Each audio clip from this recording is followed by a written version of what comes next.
homie. What's up, strongest men, women, and children from blocks all around the world? I am my block's strongest man, and today I'm here to talk about the Eddie Hall versus Thor Bjornsson press conference. And oh, what a press conference it was. But before I get into it, I first and foremost need to thank Big Laz and Medium Liz for, as always, coming through with incredible behind-the-scenes information for us all to build our opinions on. So Big Laz, and especially, we all know Liz is doing all the editing and all the hard work. So thank Liz for sure for getting all this footage of the press conference. And you should go over, if you haven't gone to their channel yet, subscribe. If for some weird reason you're not a subscriber to Big Laz Official, you should subscribe and go watch their video in its entirety. Give them the view, give them the like, give them the subscribe. I'll show you a couple of stills here, but I'm not going to take clips of their video. You should go over to Big Laz Official to watch this. It's in a variety of other locations as well on YouTube, but they're my favorites.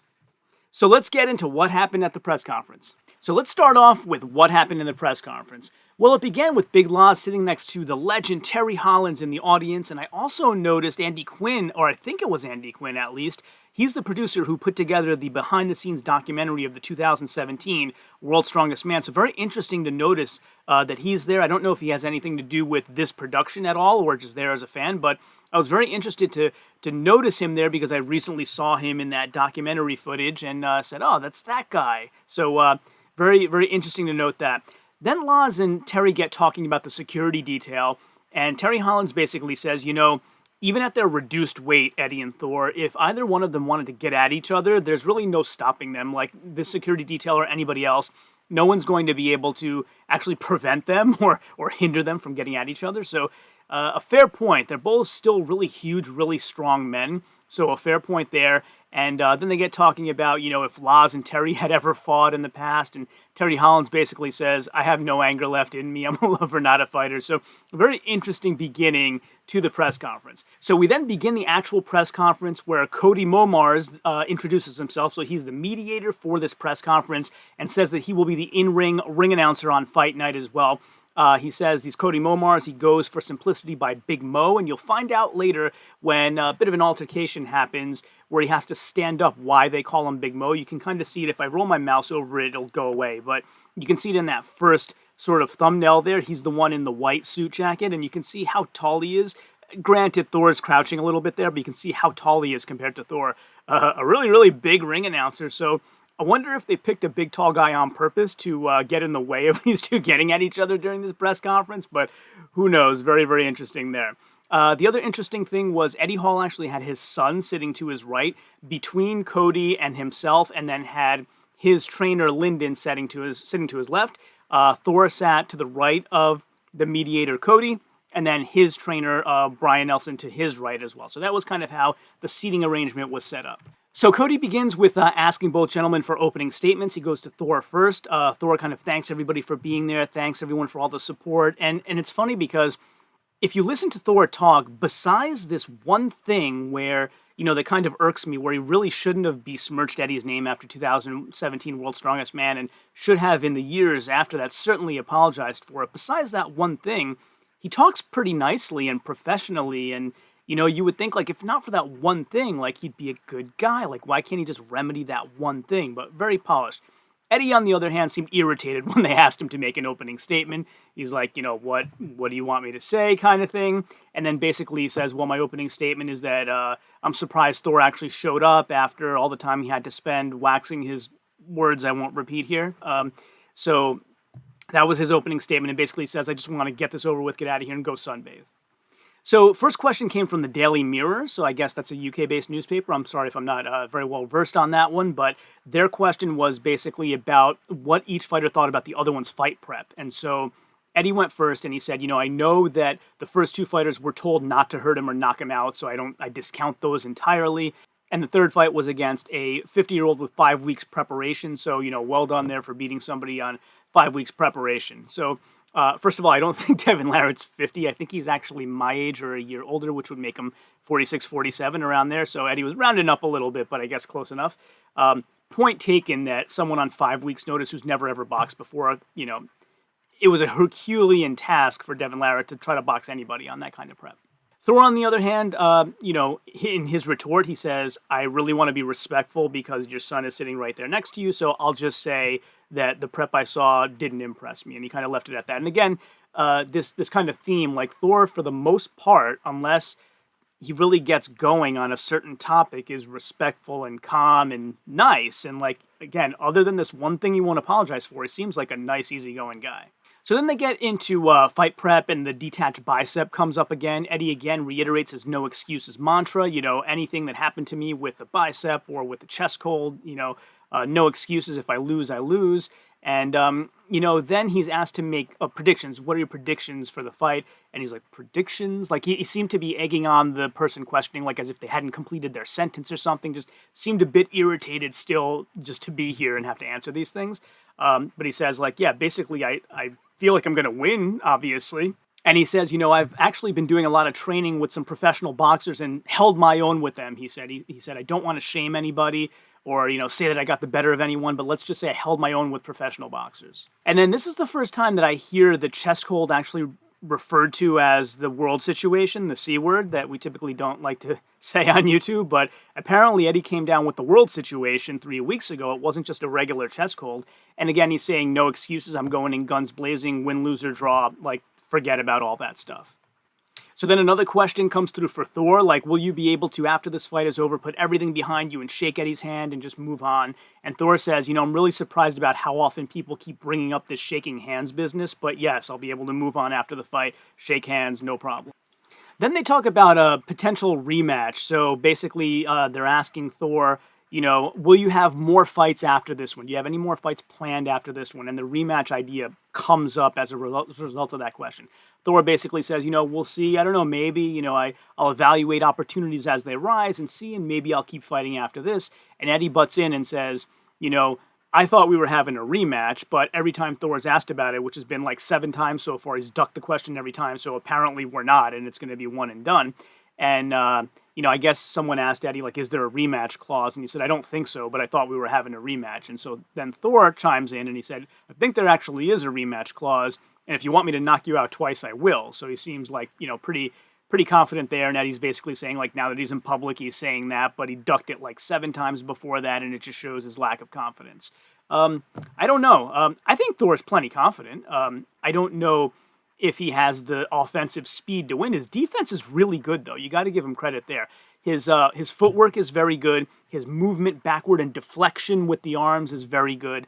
I just think his offense is way too slow in execution. So we'll see which of those pieces help or hinder or match well or badly against what Eddie's putting out. But the other thing I took away from that discussion is I was really surprised that neither guy seems sure whether there's a rematch clause. That's kind of a big portion of a contract that isn't like, small text. It's a big deal to know whether there's a rematch clause or not. And so Eddie said, I think there is, and Thor said, I think there is. I was very surprised to see that neither of them were sure. So then the topic of the documentary comes up about the 2017 World's Strongest Man, and Eddie kind of starts talking about it, and he said, well, we were good friends until then, and then something happened, and Thor can tell the story. So Thor obliges and starts telling the story, and basically says, Eddie Hall and Colin Bryce picked events together, and Colin changed an event in his favor, and Thor says that basically there was a drag event that Eddie did poorly in the qualifiers, and then Colin Bryce went and took it out of the finals, and Eddie's sort of like looking at him and he said, I'm actually glad that you've publicly said this now because this is slander. You're saying things about me that aren't true with no proof. So my legal team will be in communication with you. So obviously I don't know who's telling the truth and who's not, but Eddie seemed pretty confident about the fact that none of this actually happened. And, he's going to have his legal team intervene here because Thor's publicly saying, making accusations here. So a couple of feelings or opinions I have here. First of all, at World's Strongest Man, events change frequently, or, it's not out of the ordinary, I'll say. Colin Bryce has changed events before. He did it with an anchor at one of the recent World's Strongest Men, and so I wouldn't say it's out of the ordinary that he changed an event at World's Strongest Man, and then you can deduce from that it's in Eddie Hall's favor. I wouldn't say that at all. The other thing I would say is if there was a drag event in the qualifier, why would you have another drag event in the finals? It seems like typically what you see is a variety of things, or at least a different take on a particular event. You wouldn't do the same event again. And then the third thing, Eddie said that at a show previous to that very recently did really well at the drag event, And Eddie Hall is known for doing just enough to win, right? So he may have been conserving himself on that one. I don't know. But you could certainly, based on watching Eddie's history, make the argument that, as he says, he may have been able to turn it up in the finals if that were still there. So that was that whole discussion about the events, and it ended up in Eddie saying, like, my legal team's going to be contacting you for slander. Eddie called it slander.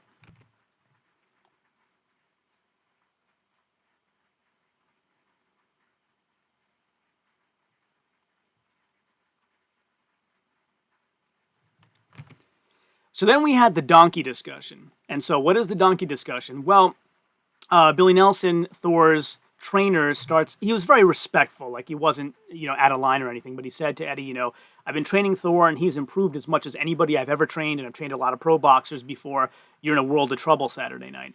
And Eddie Hall responds with, I guess, an analogy you would call it, or a metaphor. He says, well, it's like having a donkey, and you raise the donkey in the middle of a bunch of racehorses. It eats with the racehorses, it sleeps with the racehorses, and it starts to believe it's a racehorse. But in the end, it's still a donkey.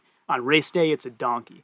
And so Billy Nelson was basically saying, like, you're saying that you've beaten all these pro boxers, like, name some of them, because some of your people haven't actually gone to my friend to get some of these boxers to come to you. So, like, I know who they are. So why don't you name some of these boxers? And Eddie kept reiterating, I'm not going to shame anybody and say I got the better of anybody else. Publicly, they can speak if they want to.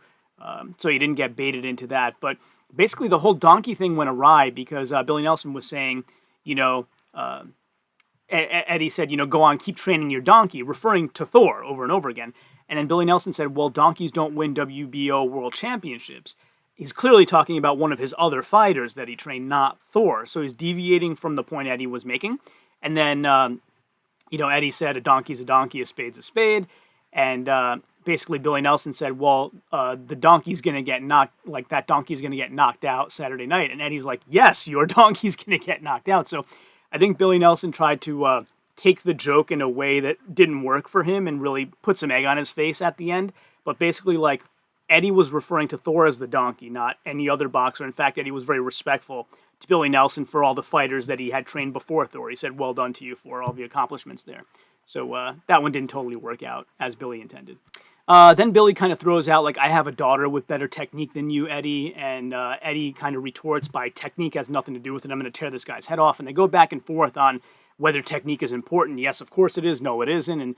And all that. But really what I pulled out of that is, like, we need to get rid of these gender bias statements, right? Like, okay, you have a daughter with better technique. Women can do anything men can do. Why can't she have good technique? Like, why is that being used as a slander? And Eddie does it too. Like, Eddie makes a lot of feminine-based comments towards Thor to make him, appear or seem more feminine. And it's like, there are a lot of fantastic female athletes out there. Like, we should not be using female gender bias statements to degrade people. So I really didn't like that on either of their sides.